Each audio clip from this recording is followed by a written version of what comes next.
The snow lay silent that afternoon. A thin white skin stretched across a forest floor, scarred by 2 days of desperate fighting. Smoke drifted between the bare trees, carrying the faint metallic scent of burning steel. Somewhere beyond the mist, engines growled, a deep, deliberate sound that told every man listening exactly what was coming. And in the shallow cut of a frozen drainage ditch, one young officer understood that the next hour would decide whether anyone under his command survived at all. 6 armored silhouettes were moving toward the woods, their tracks grinding through the ice. Behind them, a wave of infantry in white camouflage advanced across the open field. 18 exhausted Americans waited in the trees, down to their last ammunition, facing an attack designed to break more than a line. It was meant to shatter the last Allied foothold guarding the road to Germany.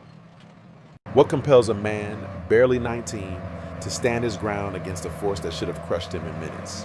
What turns a burning vehicle, moments from exploding, into the final refuge of a soldier determined not to lose the ground beneath his feet? To answer that, we must return to the winter of 1945, where destiny narrowed to a single clearing in a French forest, and one impossible stand began. The battle that unfolded in the forest near Holtzwihr did not begin with heroism. It began with exhaustion. For 2 days, Company B had pushed through frozen woods where the ground was so hard that even seasoned infantrymen could not dig proper foxholes.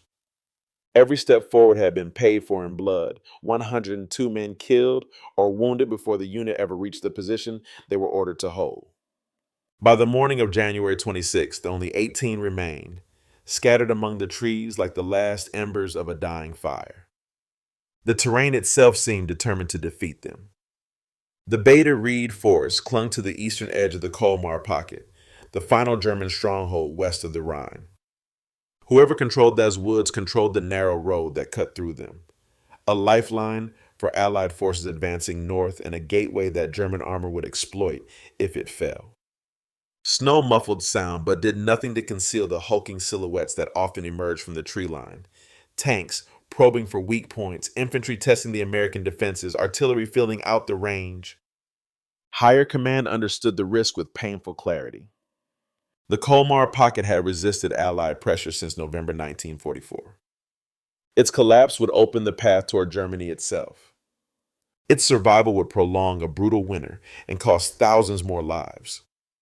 For the 3rd Infantry Division, holding the woods near Holtzwihr was not a tactical choice. It was an obligation woven into the success of the entire campaign.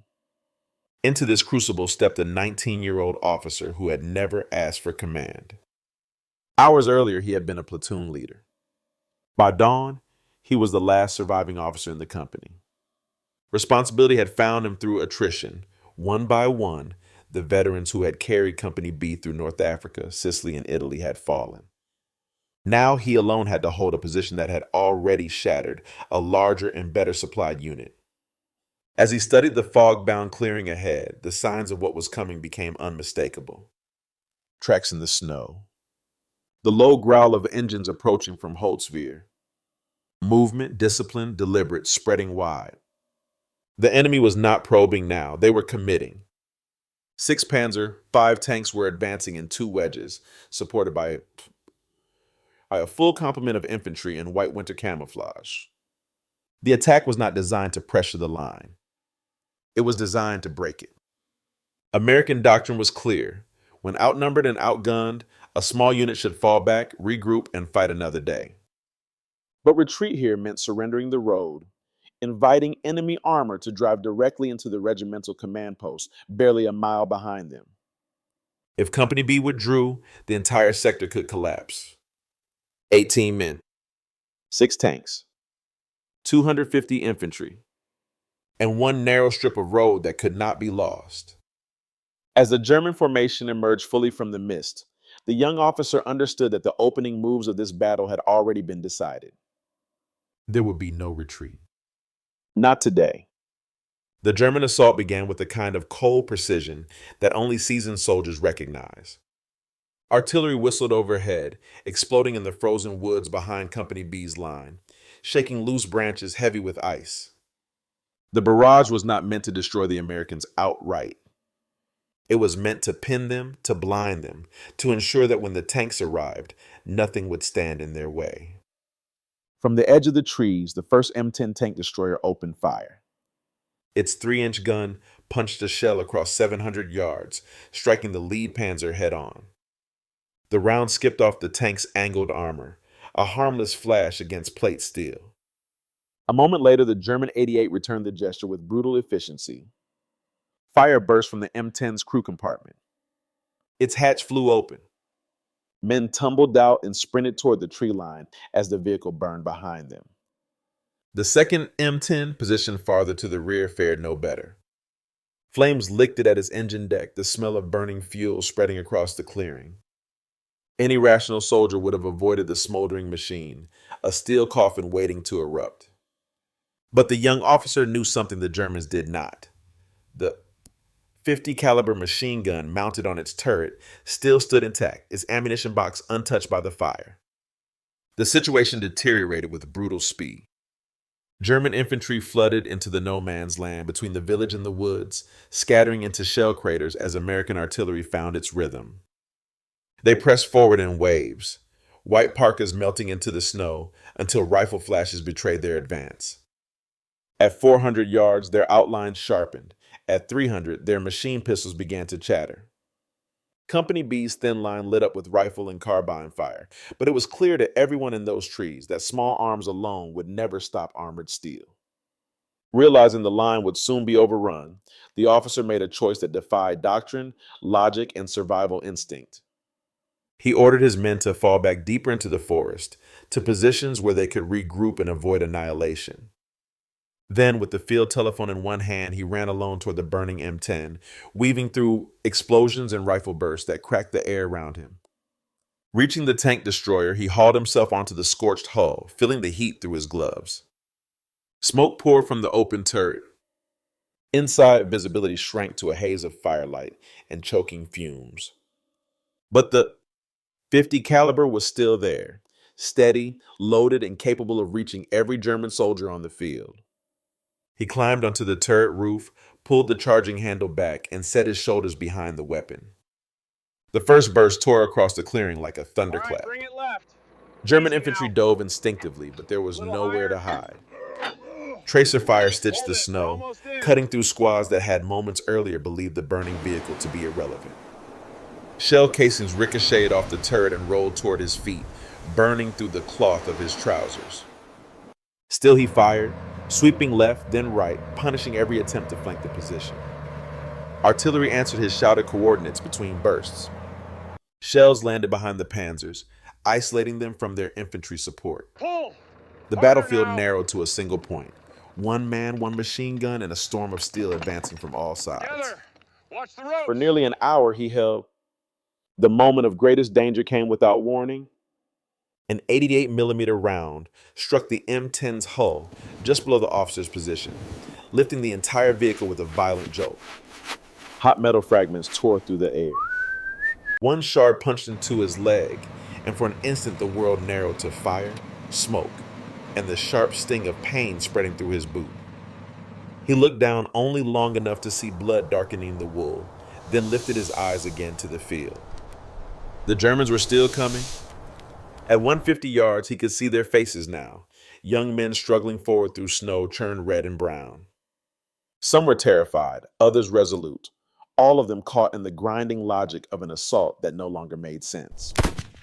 They pressed on because their orders demanded it, because the tanks behind them expected it, because retreat under fire was often deadlier than advancing. Clear the breach. But each burst from the Fire.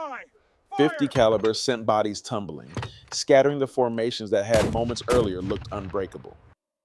When German squads attempted to cross a drainage ditch on his right, he pivoted the heavy machine gun and cut them down before they could close the last few yards. When another group tried to use a cluster of trees for cover on the left, he shattered branches and bark with controlled bursts, leaving the ground beneath them littered with splinters and bodies. Every maneuver the infantry attempted met the same answer: steel, smoke, and the relentless hammering of the Browning. The Panzers struggled to bring him into their sights, but the burning M10 sat in a shallow depression. Smoke rolled over the turret in thick waves, obscuring him from the German gunners. They fired again and again, each impact rocking the hull, each explosion threatening to send the ammunition inside into a catastrophic detonation. But none found the man behind the gun. As the infantry thinned, their resolve faltered. Soldiers who had advanced with determination now hesitated at the open field, refusing to leave their craters.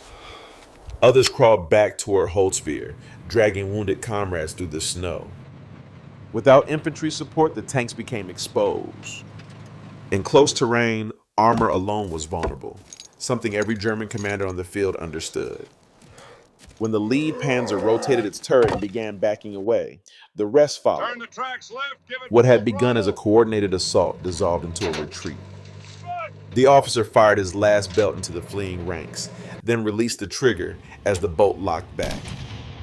For the first time in an hour, the battlefield fell silent, except for the crackle of the fire beneath him. His leg buckled when he climbed down.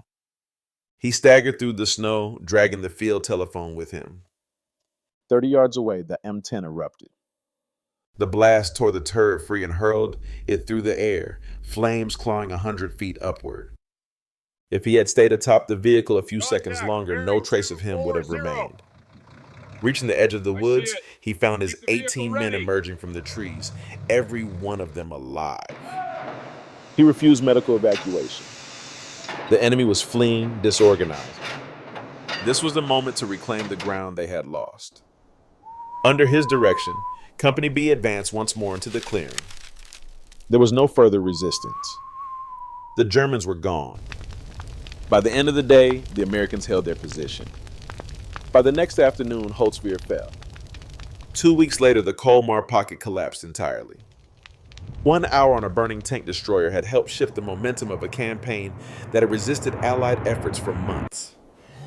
In the days that followed, the story of what happened near Holtzwihr began to filter upward through the American chain of command.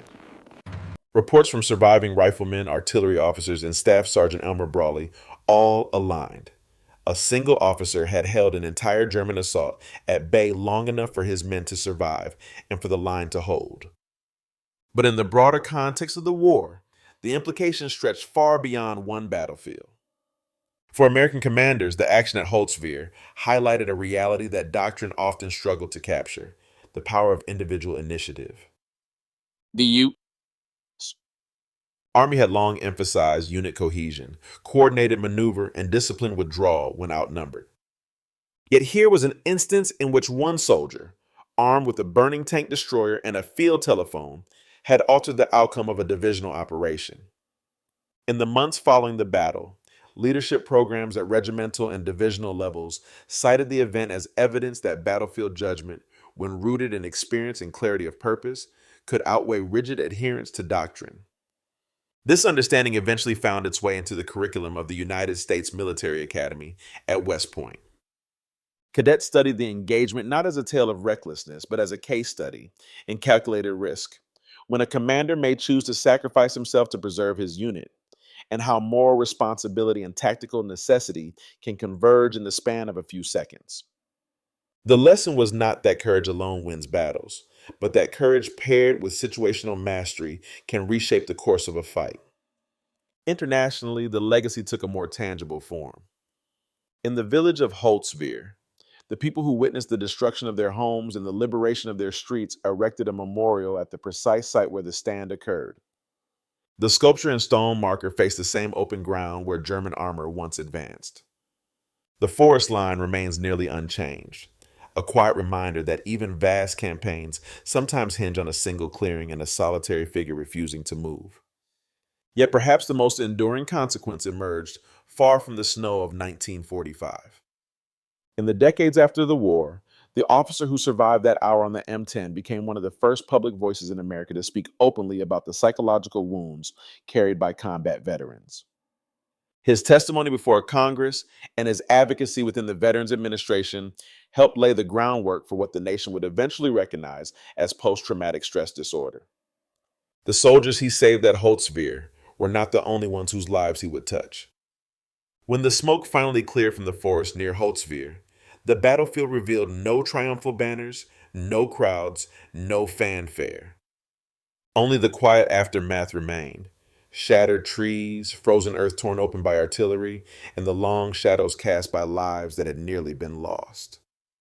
In that silence, the meaning of the stand became unmistakable. It was not about a single act of bravado.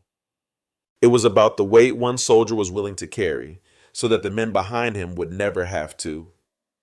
The hour spent atop the burning M10 did more than repel an assault.